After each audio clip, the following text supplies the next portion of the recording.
We're always told that being smart is this massive advantage in life. But what if, in one of the most important areas, love, it actually makes things, well, a lot more complicated? That's exactly the paradox we're going to dive into today. It's a pretty bold question, isn't it? Is being smart a curse in love? We're about to unpack why a high IQ doesn't always lead to an easy time in romance, and, surprisingly, why that might actually be a good thing in the long run. All right, so this is really the heart of the matter, the intelligence paradox.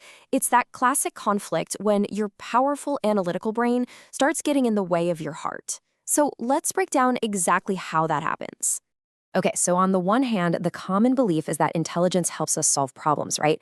But here's the twist. In romance, it can create what the source material calls a mental resonance gap. That's that feeling when you're talking to someone and it's fine, but you just know you're not really connecting on that deeper intellectual level. You're just not on the same wavelength. So why does this gap even exist? Well, it's not just about being picky. Turns out there are two really specific psychological hurdles at play here. Let's dig into the first one. And this one is a biggie. If you're someone who is used to thinking your way through every problem, emotions can feel, well, they can feel like messy, illogical data. And when your brain is faced with something it can't neatly categorize or predict, the instinct is to try and tame it, to put those feelings under a microscope instead of just letting yourself feel them. And yep, this tendency actually has a name: emotional intellectualization. It's basically the habit of taking an emotion, pulling it apart to see how it works, and trying to justify it with logic. The problem is, love and connection, they aren't always logical. And when you try to force them into a neat little box, you pretty much rob them of all their power. And here's how that plays out in your head, almost in slow motion. First, a feeling pops up, maybe a moment of affection or vulnerability, but then boom, before you can act on it, your analytical brain jumps in. It starts asking questions. Why am I feeling this? Is this rational? What are the potential negative outcomes? And by the time that internal cross-examination is over, the spontaneous, authentic moment is just gone. All right, on to the second major hurdle. This one is less about what's going on inside your head and more about how you interact with the outside world of dating. For a highly analytical mind, a lot of the common rituals of modern romance can feel incredibly superficial, maybe even pointless. This is all driven by what our sources call unconventional goal structures. Basically, for someone with this mindset, the goal of a relationship isn't just about getting married or hitting certain social milestones. No, it's about profound personal growth and finding a true intellectual partner. So if the whole dating process doesn't seem to be leading there, it can feel like a total waste of time.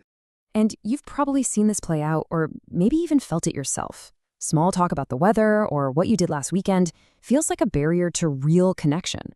What's actually attractive is how a person's mind works.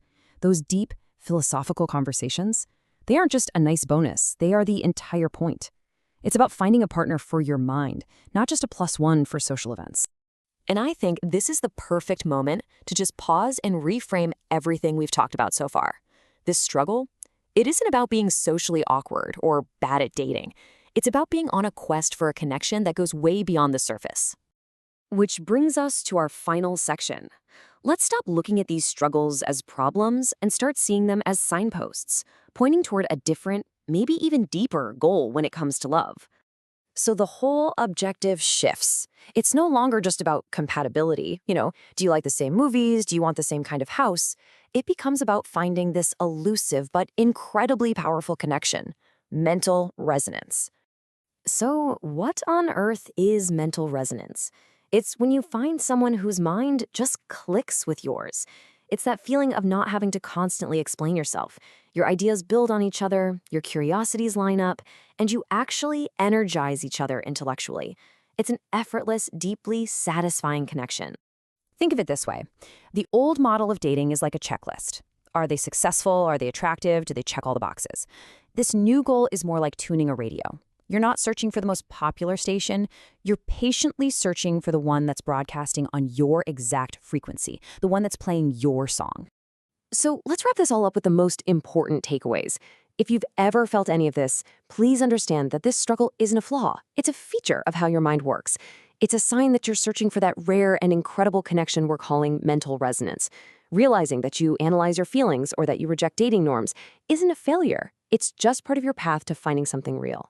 And that leaves us with one final thought to chew on. In a world that so often prioritizes surface level connection, could this search for a deeper mental harmony be the missing key that a lot of us are looking for, whether we realize it or not? Definitely something to think about. Thanks so much for joining me for this explainer.